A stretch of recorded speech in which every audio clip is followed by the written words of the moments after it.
We are in a dark mall, and some man runs off, being chased by Fred, Velma, Daphne, Scooby, and Shaggy.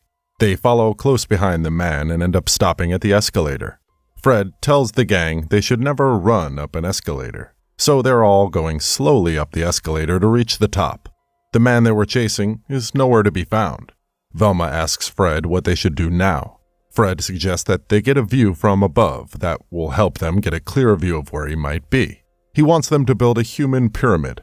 Scooby Doo starts sniffing around and points them in the right direction he believes the man might be. The whole group runs right ahead. Shaggy and Scooby Doo are stopped by the sight and smell of a pretzel stand. They go and rummage through it for a bite to eat. While they do that, Fred, Daphne, and Velma enter the toy store. Fred spots movement in the back of the aisle and runs forward. Daphne stops him and asks him if they should booby-trap the doorway. Fred tells her there is no need for all of that. Daphne gets an idea of her own. They investigate the back of the store, and the man they have been perusing falls from behind a giant teddy bear. He quickly runs off, but is stopped in his tracks by rubber balls that Daphne placed at the entrance of the door. The man falls to the ground and rolls down the hall, and bumps into Scooby and Shaggy, who are eating pretzels. They caught the evil man. Velma decides to unmask the evil Farmer Morgan. She pulls on his face, and nothing happens. Daphne does the same thing, and nothing changes. Suddenly a sheriff appears. He tells the gang that he is the real Farmer Morgan. He is not wearing any type of mask. Daphne and the gang are confused. Daphne says that Farmer Morgan is selling the mall half of his land for the big expansion. If the mall gets shut down, then Farmer Morgan will lose millions. The sheriff explains that Farmer Morgan didn't stage the mall haunting. Mrs. Malvo did. She is the owner of the mall. Farmer Morgan was not the right person they should have been perusing. He was just an old man running away from teenagers. The sheriff calls them criminally negligent. He tells the gang that there is no room for mistakes in mystery solving. While he explains that Mrs. Malvo runs off, but doesn't get too far. She is stopped in her tracks by a dart shot by the sheriff. The sheriff explains that there is only room in the town for one mystery solver. He says that if he sees them driving the mystery van around town, it will be over for them. The next day, Fred sells the mystery machine, and the gang talks about the idea of retirement. They discuss this while having a yard sale and selling off all of their stuff from their adventures. Scooby and Shaggy embrace the idea. They are happy that they can finally relax. Daphne, Fred, and Velma are saddened by the end of this chapter. Velma explains that it only makes sense. They have already closed all of their cases. There is no unfinished business left to do. Suddenly, a patron stumbles on a crystal ball and asks how much it is. This is Bernie Allen. The whole gang's face is struck by fear. Scooby runs to the man in hopes of making sure Bernie puts the crystal ball down. The man is spun in circles by Scooby Doo, and the crystal ball is let free from his hand and caught by Shaggy. It begins to glow, and we hear a familiar voice calling Shaggy and the gang.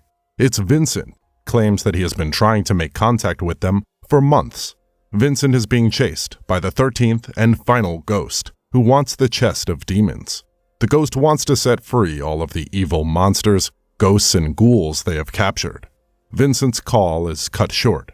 Everyone still has a lot of questions. Fred asks Daphne who Vincent is. Daphne tells the gang that it is all their fault. Daphne tells Fred and Velma that the summer they went on camp, she, Shaggy, and Scooby dealt with a real ghost. Daphne tells them that they had to catch 13 ghosts. The experience traumatized Scooby, so they decided not to talk about it. Daphne tells Shaggy and Scooby that they shouldn't be scared. They have done this before. Fred asks Daphne what are they going to do? They don't have a mystery machine. Daphne reveals a van of her own.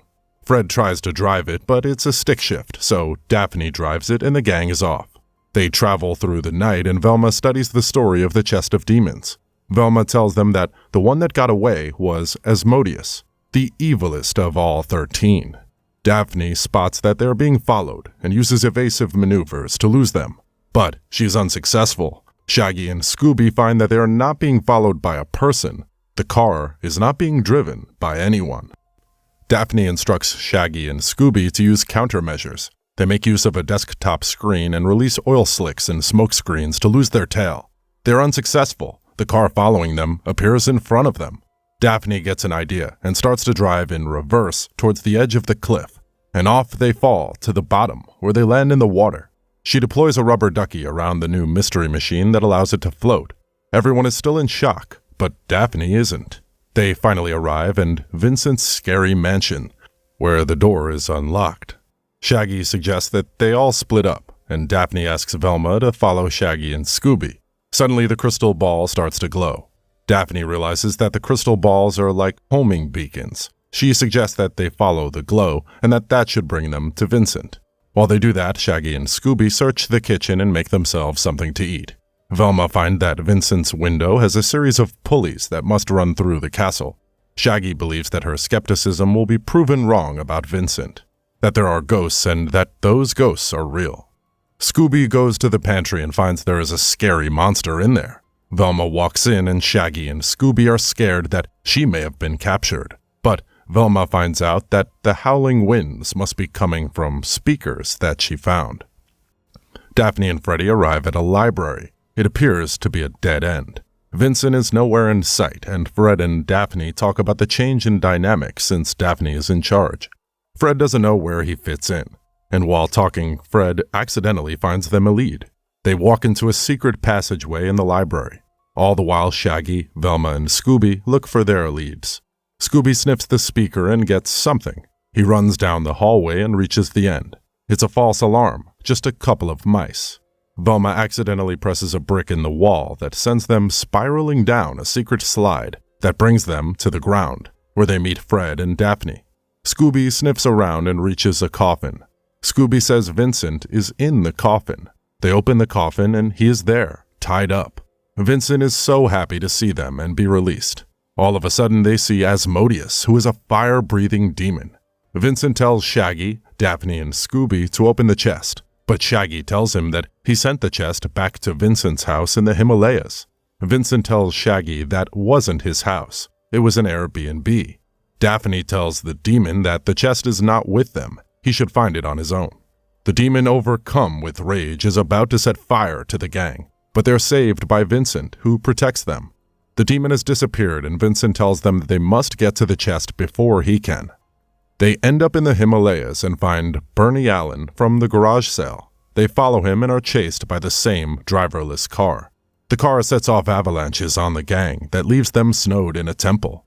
Shaggy, Scooby, Daphne, and Vincent are trapped, and they try and get a chest from Asmodeus. Vincent uses the crystal ball to send them out of the temple. When investigating in the Himalayas, hoping to find the package, Fred and Velma meet Benny. The three of them drive up to the mountain to help their friends. When they bump into the driverless car, from the beginning the car chases them up the hill. Benny tells Fred to go left to dodge their tail. Benny uses all of the tricks and gadgets in the new mystery machine to lead the driverless car off the side of the cliff. They made it into the temple and have to figure out how they're going to get in. Shaggy, Scooby, and Daphne find their way back into the temple, hoping to save Vincent and the chest. Shaggy, Scooby, and Daphne look around for Asmodeus and Vincent. Shaggy finds them and sees Asmodeus trying to get the chest from Vincent. They come up with a plan to save him.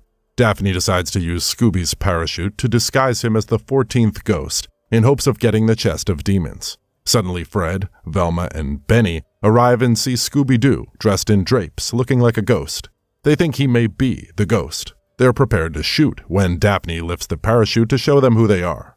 Benny knows all three of them. He is Flim Flam, a friend of theirs from last summer. They unite and catch up and continue to look for Vincent. Vincent also knows Flim Flam. Vincent believes it is all too late. Asmodeus will win. Vincent tells the gang that his ancestor was an evil man who used his power for evil. One day his ancestor was stripped of humanity and banished into the chest of demons. Asmodeus is Vincent's ancestor. Vincent may be the only one able to destroy him, but it is too late. The chest is opened, and the ghosts are released. Flim Flam says that now is the best time to use the ghost catcher and save the day. Velma is about to, then stops. She approaches Vincent and says that something doesn't add up about all the ghosts and supernatural events. The golden rule is that the chest of demons can only be opened by the living. Asmodeus runs off into the darkness. He has been caught out. He is not supernatural. They chase him down and use the ghost catcher to slow him down. They have him and remove his mask, It is Mortifier. He acted as if he was killed so he could acquire the chest of demons, because he believed it was a beautiful artifact. So he used his magic to trick Vincent into thinking he was dead so he could get it. Then we see Bernie Allen has been the man behind Mortifier. He was preparing to buy the chest. Bernie Allen removes his mask to show that he is an Interpol agent, and Bernie Allen was just his alias to catch Mortifer. Ever since he saw Mortifer reaching out to buyers for a rare chest of demons, the Interpol agent reveals that he set up to buy the case when he was on holiday in the Himalayas. The chest that Mortifer was using was Shaggy's cooler, and there was nothing supernatural about it. Suddenly, Mortifer's hands are freed from the cuffs with magic, and he escapes in the mysterious driverless car. The car starts an avalanche and falls to the bottom of a cliff.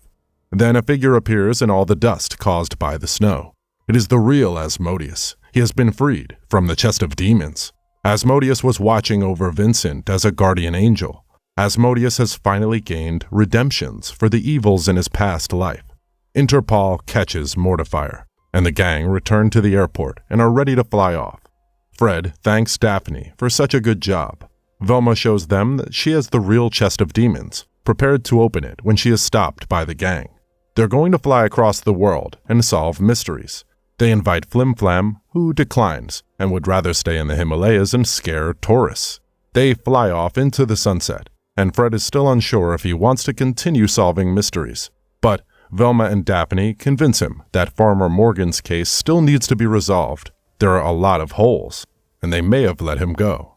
Fred's confidence is restored as the leader of Mystery Inc. Thanks a lot for watching, guys. If you like this video, please consider subscribing to our channel. I'll be back with another interesting movie recap. Until then, take care.